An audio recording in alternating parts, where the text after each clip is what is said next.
우리에게 주신 하나님 말씀 함께 보시겠습니다. 자, 로마서 6장 말씀 오늘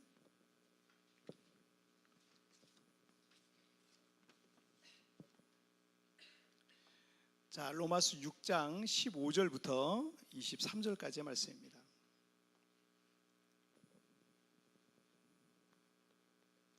자, 로마서 6장 15절부터 23절까지의 말씀.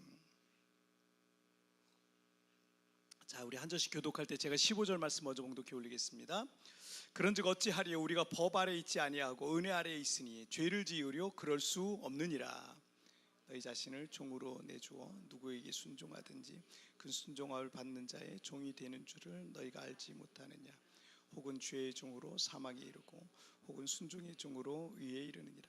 하나님께 감사하리로다. 너희가 본래 죄의 종이더니 너희에게 전하여 준 바 교훈의 본을 마음으로 순종하여 죄로부터 해방되어 너희 육신이 연약함으로 내가 사람의 예대로 말하노니 전에 너희가 너희 지체를 부정과 불법에 내주어 불법에 이른 것과 같이 이제는 너희 지체를 의에게 종으로 내주어 거룩함에 이르라.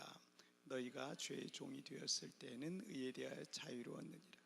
너희가 그때 무슨 열매를 얻었느냐? 이제는 너희가 그 일을 부끄러워하나니 이는 그 마지막이 사망임이니라. 그러나 이제는 너희가 죄로부터 해방되고 하나님께 종이 되어 거룩함에 이르는 열매를 맺었으니 그 마지막은 영생이라. 다 같이요. 죄의 삭은 사망이요 하나님의 은사는 그리스도 예수 우리 주 안에 있는 영생이니라. 아멘. 자, 오늘 말씀 좀 함께 읽겠습니다. 시작. 후회 없는 선택. 다시 한번 시작. 후회 없는 선택. 저는 우리 교회를 개척하기 전까지 제가 필리핀에 단 한 번도 여행조차도 와본 적이 없었어요.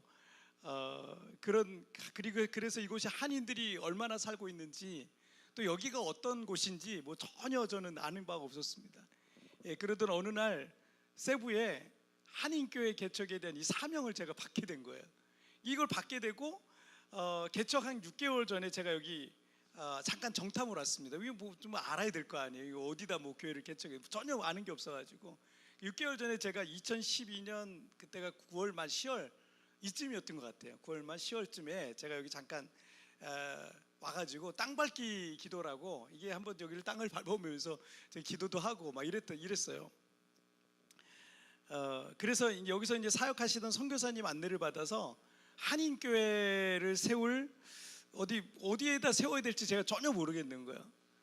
근데 지금 생각해 보면 저를 가이드해 준 선교사님도 여기를 하나도 몰랐어요. 딴 데서 섬에서 사역하던 분이었거든요. 이 지역을 모르는데 저를 가이드해 주신 거예요. 세부 주에 있다는 것만으로. 그래서 어쨌든 그분의 안내를 받아서 한인 교회를 세울 건물을 제가 여기저기 좀 보면서 다닌 적이 있었어요. 그 일주일간 기간에. 그때 과달루페라는 지역, 아시는 분들은 아실 텐데 과달루페라는 지역, 여기 지금 우리가 있는 곳에서 좀 떨어진 곳이에요. 그 과달루페라는 지역에서 여기저기 알아보는데 비교적 건물들이 한국 생각하니까 너무 안 좋은 거예요. 안 좋고 화장실도 좀 이상하고 그래가지고 참 실망스럽더라고요. 근데 그나마 그 중에 비교적 깨끗한 건물을 제가 하나 봤는데 그 전에 현지 교회가 그 층을 썼다 그러더라고요. 그리고 이사를 갔대요. 근데 빈 지 한 1년이 된 거예요. 그래서 아무것도 없어요. 아무것도 없는데 여기저기 제가 알아봤지만 생각보다 임대료도 좀 다 비싸고요. 제가 생각했던 필리핀은 좀 물가가 되게 싸다고 생각했는데 임대료가 비싸더라고요. 제가 생각했던 것보다는. 그나마 이 건물을 봤는데 제가 그나마 괜찮더라고요. 그나마 좀 깨끗하고 그나마 괜찮고 싶었는데 그때 이제 계약을 하면 이 필리핀이랑 한국이 좀 다른 게 있더라고요. 계약을 하면 바로 보증금 내고 임대료를 내기 시작을 해야 되더라고요. 그 건물이 비어 있으니까. 그래서 제가 도와주신 선교사님께 지금 당장 제가 교회를 개척할 수 있는 게 아니니까 제가 그때 이제 9월 10월쯤 됐으니까 선교사님 제가 이 건물이 1년 동안 비어 있었으니까 앞으로도 또 비어 있을 가능성도 있고 제 12월 달까지 비어 있으면 제가 그때 계약을 하겠다. 그럼 제가 내년에 1월 달이든 2월 달에 들어와서 교회를 개척하면 되니까, 그러면 12월까지 비어있게 되면 제가 계약하고 여기 우리 교회를 시작하겠습니다. 하지만 만약에 그 전에 나가면 우리 것이 아니다 이렇게 생각을 제가 하겠습니다 라고 이렇게 말씀드리고 저는 한국으로 다시 돌아갔어요. 그리고 12월 중순쯤에 선교사님이랑 통화를 하게 됐어요. 통화를 하게 됐는데 선교사님이 목사님 그 건물 나갔대요 이러더라고. 나간 거예요. 그래서 제가 선교사님한테 뭐 아쉽긴 하지만 그 건물 우리 게 아니었나 봐요. 선교사님 혹시 제가 우리 예배드릴 건물 못 찾으면 그냥 우리 집 거실에서 우리 교회 시작을 해도 되니까 우리 집 거실에서부터 시작을 할게요 이렇게 말하고 제가 이제 선교사님이랑 통화를 끊고 제가 이듬해 2월 19일 날 가족들 데리고 여기 들어온 거예요. 2013년이죠. 가족들 데리고 들어와서 그리고 3월 첫째 주일부터 우리 집 거실에서 주일 예배를 드리면서 우리 교회가 거기서 시작이 됐던 겁니다. 그리고 몇 주간 여러 여기저기는 좀 알아봤어요. 그때까지도 제가 이 세부에 대해서 잘 모를 때예요. 그래서 여기저기 알아보면서 정말 많은 곳을 다녔어요. 여기저기 쭉 뭐 지금 생각해보니까 엘스포츠나 쪽으로 쭉 가고 그 사거리 골목 안으로도 들어가고 막 여기 했는데 정말 이게 마땅한 건물이 없더라고요. 마땅한 건물이 없고 마음에도 안 들고 주차할 공간도 없고 이 필리핀 그 건물들이 주차장을 되게 조금 해놨더라고. 그게 마음에 안 들어요. 그러다가 지금 우리가 여기 쓰고 있는 이 공간, 이 건물을 알게 된 거예요. 알게 되고 알아보니까 여기 2층에 이 건물이 1층이었거든요. 1층 코너였는데 코너 유닛이었는데 그 과달루페 건물보다 훨씬 더 비싼 거예요. 제가 생각했던 것보다 너무 비싼 거예요. 거기는 과달루페는 그 정도까지는 아니었거든요. 굉장히 비싸더라고요. 그래서 집에 돌아가서 제가 고민이 되더라고요. 너무 비싸가지고. 근데 이 자리가 좋을 것 같다는 생각은 드는데 근데 너무 비싸. 그래서 제가 집에 가가지고 우리 집도 저쪽 그쪽 과달루페 가까운 그런 곳에 라욱이라는 지역에 저희가 집이 있었는데 거기 가서 침대 밑에 타일 바닥에 제가 꿇어 앉았어요. 그리고 기도를 하고 있었어요. 기도를 하는데 하나님께서 저에게 사도행전 16장 말씀을 떠오르게 해주시는 거예요. 바울이 복음 전하다 감옥 갇히는 내용이거든요. 그런데 그 말씀이 떠오르면서 저에게 이렇게 말씀하셨어요. 복음을 위한 대가를 지불하라.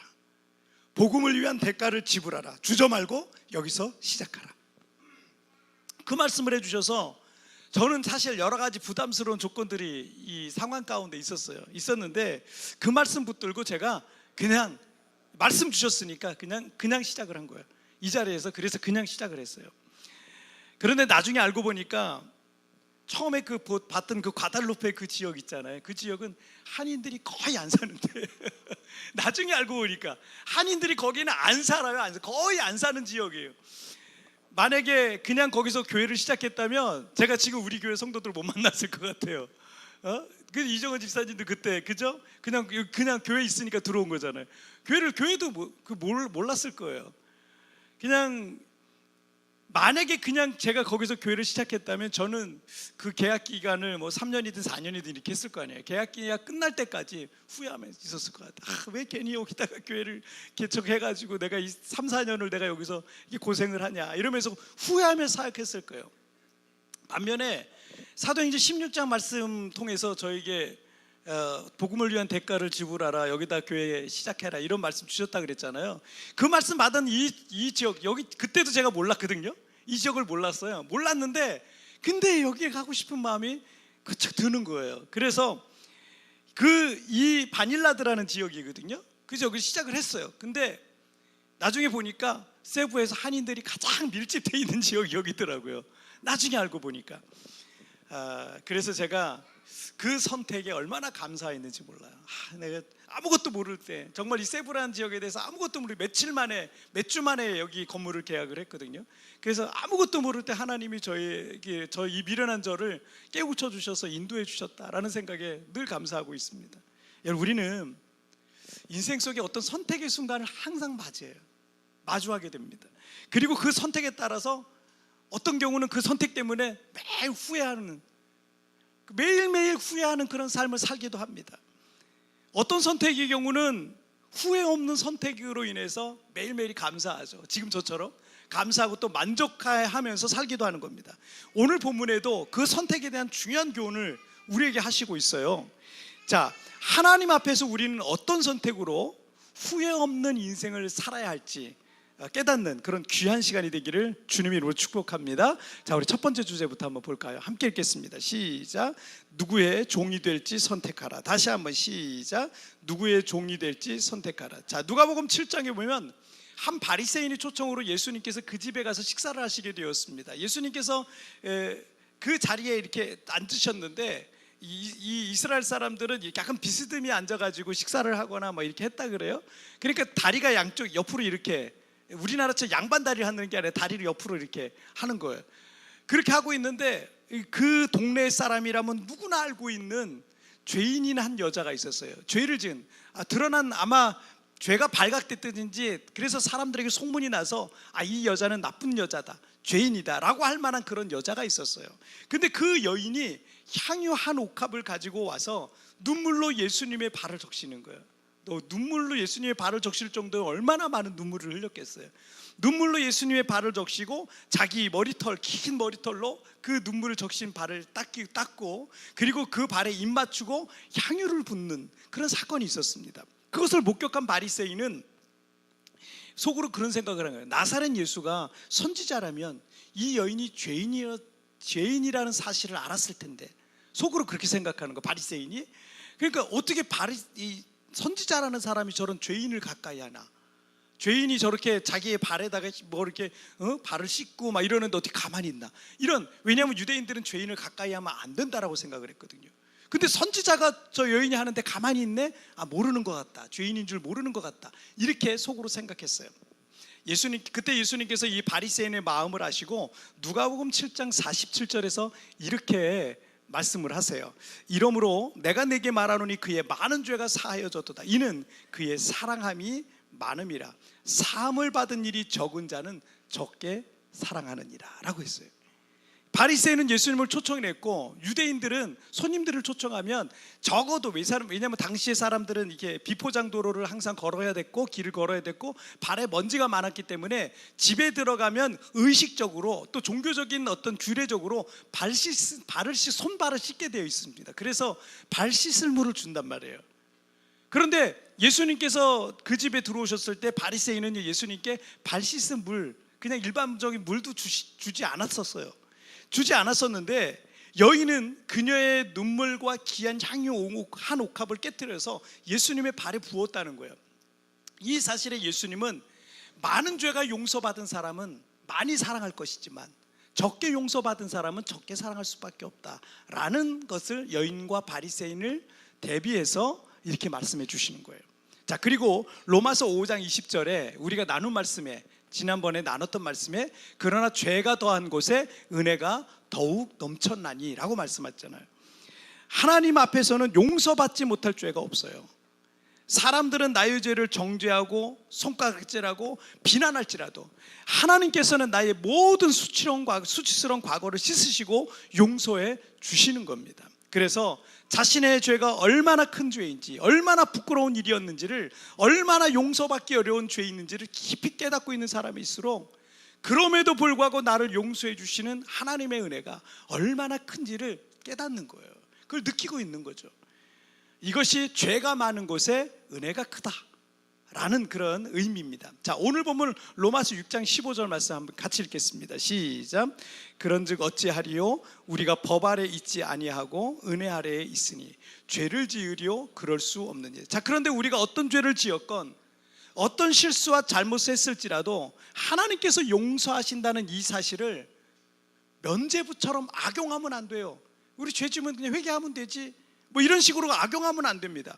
무슨 죄를 지었든 어떤 죄와 실수를 했든 하나님의 은혜는 모든 죄를 용서하시는 것은 맞아요. 어떤 죄를 지었건 하나님은 용서하세요. 그건 맞습니다. 하지만 그렇다고 그 죄를 끊어버리지 않고 아무 양심의 가책도 없이 그 죄를 반복하는 것은 회개하면 되니까, 또 회개기도 하면 되니까, 그것은요 예수님의 십자가를 욕되게 하는 거예요. 하나님의 은혜를 모욕하는 일과 같습니다. 우리 교회 초창기에 17살 때부터 30년 동안, 우리 초창기에 우리 교회 오셨던 분인데 17살 때부터 30년 동안 건달 생활을 하신 분이 있었어요. 이분이 직업은 현직 직업도 건달이에요. 그게 건달이에요. 우리 교회 한 1년 정도 출석을 하셨거든요. 출석하셨는데 몸도 크시고 키도 크시고 얼굴도 아주 험하게 생겼어요. 눈빛만 봐도 무섭게 생겼어요. 근데 교회를 나와요. 거의 매 주일마다 꾸준히 교회 출석해서 참 은혜를 받아요. 은혜 받고 은혜 받았다고 우리가 교회 1층이었는데 교회 1층 문 앞에 가서 담배를 피고 은혜 받았다고. 딴 데 가서 피라고 이제 제가 막 나중에 얘기를 했는데, 어쨌든 예배 끝나면 꼭 이래요. 목사님 오늘도 은혜 많이 받았습니다. 또 이분들 인사하는 건 꼭 90도로 하는 거 아시죠? 제가 보스거든요. 제가 교회에서 보스니까 저한테는 꼭 90도로 인사를 하세요. 그리고 목사님 오늘도 은혜 많이 받았습니다. 지난 주간에도 죄 많이 졌는데 제가 오늘 다 회개했습니다. 이렇게 얘기를 하는 거예요. 그런데 그 다음 주에 와서도 똑같이 인사해요. 목사님 제가 죄를 많이 졌는데 이번 주에 또 다 회개하고 갑니다. 네, 지난 목사님 제가 이번 주에도 죄를 많이 졌는데 또 다 회개하고 갑니다. 매주 인사가 똑같이 그래요. 안타까운 일이지만 아무래도 그분이 교회를 나오면서도 직업이 건달이었어요. 직업이 건달이라니까요. 그러니 여러분 한 주간의 일상이 어떻겠습니까? 그분의 삶이 어떻겠어요? 정상적인 일반적인 삶이 아니었을 거 아니에요. 이분이 교회에 오셔서 예배 시간에 분명히 어떤 영적 감동이 있었던 건 분명한데 전도도 잘해요. 같은 깡패들을 다 데려와요. 우리 교회 한때 굉장히 많았습니다. 전도 엄청 잘했어요. 이분이 남자고 여자고 상관없이 이 세부에서 그런 분들 다 많이 모셔오셨어요. 그분들이 꼭 헌금도 해요. 봉투에다 꼭 2,000페소씩 헌금도 꼭 해요. 한때 그랬습니다. 분명 이분이 감동이 있었던 건 분명한데 건달 생활을 하시다 보니까 또 이 가책이 되니까 또 오셔서 회개해요. 그런데 또 한 주간 또 죄를 져요.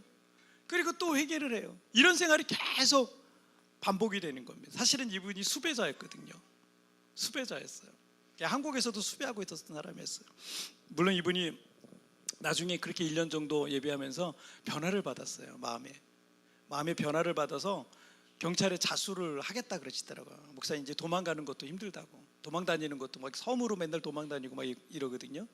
근데 그것도 힘들다고, 목사님 탄원서 한 장만, 판사님에게 줄 탄원서 한 장만 좀 써주세요. 자, 형 살로 갈게요 이러시더라고. 그래가지고 제가 그거 써서 그거 들고 대사관에 가서 자수하고 한국에 가서 형을 사셨어요. 바울 사도는 여러분 오늘 본문인 로마서 6장 15절에서 우리가 은혜 아래 있으니 죄를 지으리요? 그럴 수 없다. 은혜 아래 있다고 용서해 주시고 또 용서해 주시고 어떤 죄든 다 용서해 주시니까, 그러니까 그게 면죄부처럼 그 또 죄를 지으리요? 그러면 안 된다 라고 말씀하고 있는 거예요. 그 이유가 있는데 16절 말씀을 보실게요. 시작. 너희 자신을 종으로 내주어 누구에게 순종하든지 그 순종함을 받는 자의 종이 되는 줄을 너희가 알지 못하느냐. 혹은 죄의 종으로 사망에 이르고 혹은 순종의 종으로 의에 이르니. 자, 우리가 은혜 아래 있음에도 불구하고 다시 죄를 범하기로 결정한 것은 죄의 종으로 우리를 마귀에게 내어주는 거랑 똑같다라는 겁니다. 우리는 매번 죄의 종이 될지 아니면 순종의 종, 의의 종이 될지를 우리가 선택하는 거예요. 여러분 우리가 저 선택하는 거 하나님이 해주시는 게 아니에요. 우리가 죄의 종이 될지 마귀의 종이 될지 순종의 종이 될지 의의 종이 될지는 우리가 선택하면서 하는 거예요. 그런데 여러분이 가장 싫어하고 눈도 마주치기 쉽지 않은 그런 아주 악하고 나쁜 사람이 있다고 생각해 보세요.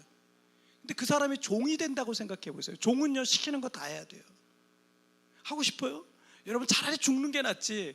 그 사람이 시키는 거 눈도 마주치고 싶지 않은데 그 사람이 시키는 거 다 해야 된다니, 이거는 차라리 사는 것보다 죽는 게 낫다라는 생각이 들 수 있을 겁니다. 지난주에 우리가 죄는 똥이다 라고 했잖아요. 그런데 우리가 죄의 종이 되는 것은 우리가 가장 역겨워하는 바로 그 똥구덩이에 다시 들어가는 것과 같다라는 거예요. 주님은 나의 최고봉이란 묵상집을 낸 오스왈드 챔버스 목사님은 1차 세계대전 당시 젊은 목사로서 전쟁터에 나왔어요. 그래서 군목을 한 거예요. 병사들 위로하고 말씀으로 예배를 드리고 그래서 군목을 한 거예요. 이랬는데 그러다가 1차 세계대전 그 진행 중에 43살이라는 아주 짧은 그 젊은 나이에 어쩌면 찬란하게 빛나는 밤하늘의 별처럼 사역하다가 이 천국에 가셨어요. 그 전쟁터에서. 이 책에서 그분이 이런 말씀을 하셨어요. 당신으로 하여금 그리스도 안에 거하지 못하게 하는 것들이 무엇인가를 생각해 보십시오. 당장 나가십시오. 지금 거하십시오. 어느 곳에 있든지 주님 안에 거하기로 결단하십시오. 우리가 죄의 종이 되어서 부정과 불법과 불의의 사람이 될지, 아니면 주님 안에 거하는 순종과 의의 종이 될지, 그것은 결국 우리가 스스로 선택하는 것에 따라 결정이 됩니다. 만약 여러분이 예수 안에 거하지 못하게 방해하는 그런 환경들이 있다면 여러분 당장 나가십시오 라고 말하는 거예요. 당장 나가십시오. 그 자리를 떠나십시오. 음란한 여인이 여러분의 옷자락을 강하게 붙잡는다고 해도 요셉처럼 그걸 뿌리치고 그 자리를 벗어나십시오. 물질을 더 사랑하게 하고 세상을 더 사랑하게 하는 그런 자리에 너무 오래 머물러 있지 마십시오. 그리고 당장 나가십시오 라는 거예요. 자, 그리고 주님 안에 거하기로 어떻게 해요? 결단하라는 거예요. 어느 곳에 있든지, 어떤 환경 속에 있든지, 누구를 만나든지, 어떤 일을 하든지 우리의 삶의 목적과 포커스가 예수 안에 있기로 여러분 결단하시길 바랍니다. 그것이 하나님께 영광이 되는지, 그것이 주님을 기쁘시게 하는 건지, 그것을 늘 생각해 보면서 늘 예수님 안에 거하기로 결단하시기를 주님의 이름으로 축복합니다. 자, 우리 두 번째 주제 보실게요. 함께 읽겠습니다. 시작. 인생의 열매가 결정된다. 다시 한번 시작. 인생의 열매가 결정된다. 우리가 어떤 것을 선택하는 것에는 반드시 그것에 따른 결과가 따라오죠. 선택하면 결과가 따라옵니다. 작고 소소한 선택과 결정에 따라서 작고 소소한 어떤 결과물과 어떤 작은 열매들을 우리가 얻게 될 수 있어요. 하지만 어떤 경우에는 작고 소소한 결과가 아니라 나의 인생 전체가 뒤바꿀 수 있는, 인생의 열매가 바뀔 수 있는 아주 중요한 선택들이 될 수 있다는 거예요. 자, 21절 말씀을 한번 보실게요. 시작. 너희가 그때 무슨 열매를 얻었느냐? 이제는 너희가 그 일을 부끄러워하나니 이는 그 마지막이 사망임이라. 자, 이 말씀 우리가 어떤 선택을 했을 때 어떤 열매를 맺게 되었는데, 그 열매가 너희가 그 일을 부끄러워하나니 라고 돼 있어요. 너희가 그 일을 부끄러워하나니, 즉 그 열매가 결코 사랑스러운 자랑스러운 열매가 아니었다는 거. 그 열매가 내가 그걸 볼 때마다 부끄럽고 수치스러웠던 열매라는 것을 알 수가 있습니다. 자, 19절 말씀을 한번 보실까요? 시작. 너 육신이 연약함으로 내가 사람의 예대로 말하노니 전에 너희가 너희 지체를 부정과 불법에 내주어 불법에 이른 것 같이 이제는 너희 지체를 의에게 종으로 내주어 거룩함에 이르라. 자, 우리가 우리 자신을 죄에게 내주어 죄의 종이 되었을 때 우리는 부정과 불법의 열매를 맺는 거예요.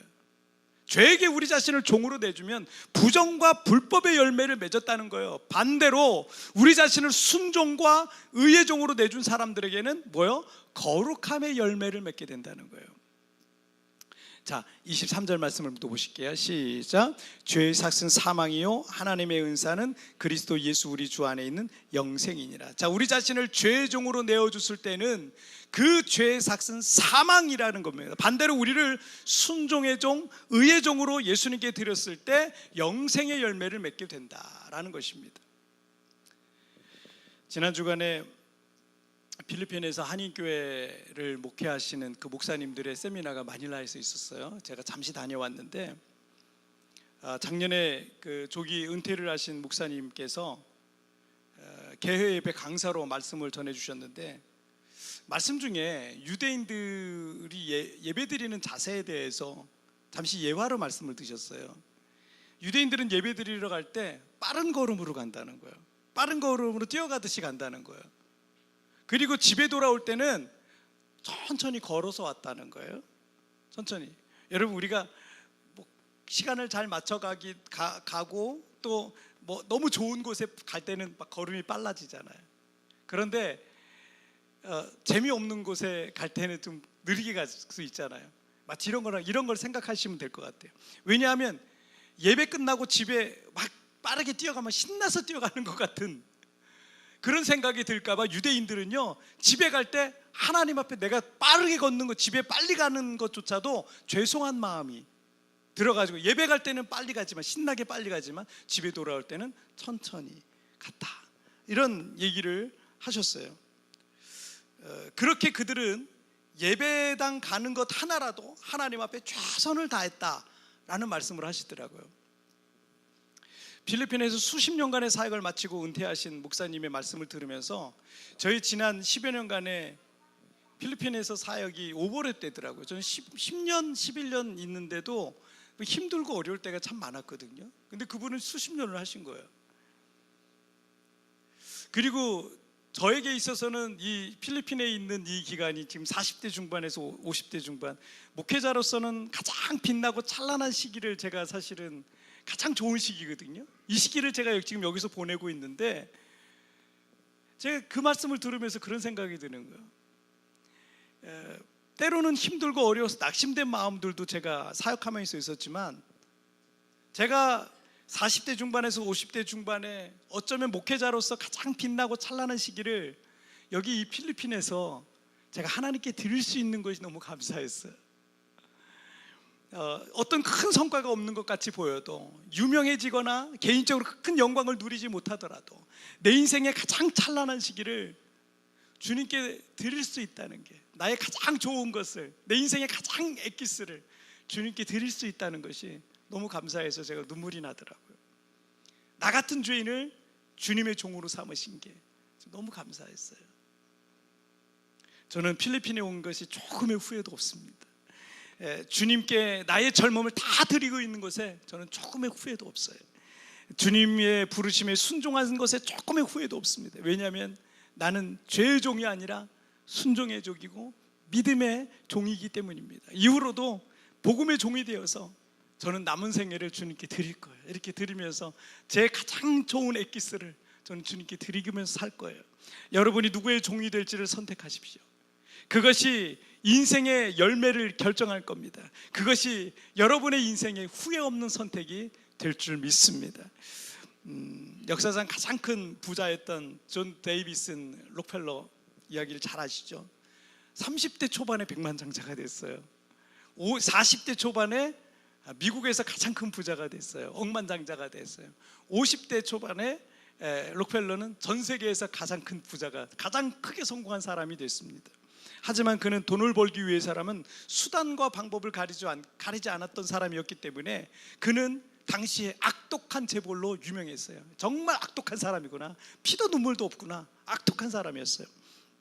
때문에 루즈벨트 당시 대통령은요, 록펠러가 얼마나 선행을 하든 그 부를 쌓기 위해 저지른 악행을 갚을 수 없다라고 말할 정도였습니다. 그는 가장 큰 성공을 거둔 사람이었지만, 여러분, 그렇게 정말 악독하게 독하게 돈을 벌었으니 얼마나 적이 많았겠어요. 그래서 그는 베개 밑에 늘 권총을 두고 살았습니다. 잠을 잘 수가 없는 거예요, 불안해서. 그래서 늘 불안한, 그래서 스트레스성 소화불량이 늘 있었고요, 우울증에 또 불면증에 시달렸고요. 세계 최고의 부자가 된 50대 초반, 그 50대 초반에 알로페시아라는 불치병을 앓게 됩니다. 이 불치병에 걸려서 병원에 갔더니 시한부 1년 선고를 받았어요. 당신은 1년밖에 못 산다고.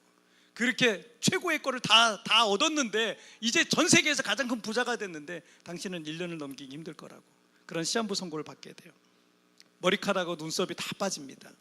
이게 다 빠지고, 그리고 음식을 거의 먹지 못합니다. 음식이 들어가지를 않아요. 다 토해버리고 음식을 거의 먹지 못하고 바짝 말라가서 죽어가기 시작합니다. 그리고 그는 휠체어 의지해서 병원에 가게 돼요. 병원에 어떤 액자가 하나 걸려 있었는데, 그 액자를 우연히 이렇게 눈을 들어서 보게 된 거예요. 그 액자가 뭐였냐면, 주는 것이 받는 것보다 복이 있다라는 성경 구절을 보게 돼요. 돈을 위해서라면 수단과 방법을 가리지 않고 돈을 긁어 모았고, 악독하게 살아왔던 자신의 삶을 그 자리에서 돌아보게 됐어요. 그리고 그는 경영전선에서 은퇴를 합니다. 그리고 시한부 선고받은 1년 동안 자선사업을 하다가 내가 천국 가야 되겠다라는 생각 때문에 자선사업을 시작했어요. 그런데 그 이후로 건강이 회복이 되는 거예요. 이분의 건강이 1년밖에 못 산다 그랬어요. 50대 초반에 건강이 회복이 돼가지고요. 그래서 얼마를 더 사는 줄 아세요? 40여 년을 더 살아서 97살까지 사십니다. 그리고 12개의 대학을 세워요. 12개의 대학을 세우고요. 4,900개의 교회를 세워요. 질병 치료를 위한 의료 사업을 지원하고 수많은 일들을 지원합니다. 유엔 센터 있죠. 유엔 센터 그 땅도 록펠러 재단 거예요. 근데 기부를 한 거죠. 유엔에 기부를 한 거죠. 그렇게 그런 일들을 정말 많이 합니다. 여러분, 그렇게 남은 생애를 누군가를 치료하고 살리고 돕는 일을 하다가 97세에 천국에 가게 됩니다. 그가 죽기 전에 이런 말을 남겨요. 내 인생의 전반기 55년은 쫓기듯이 살았지만 감사하게도 후반기 43년은 행복과 기쁨 속에서 살았다라는 말을 해요.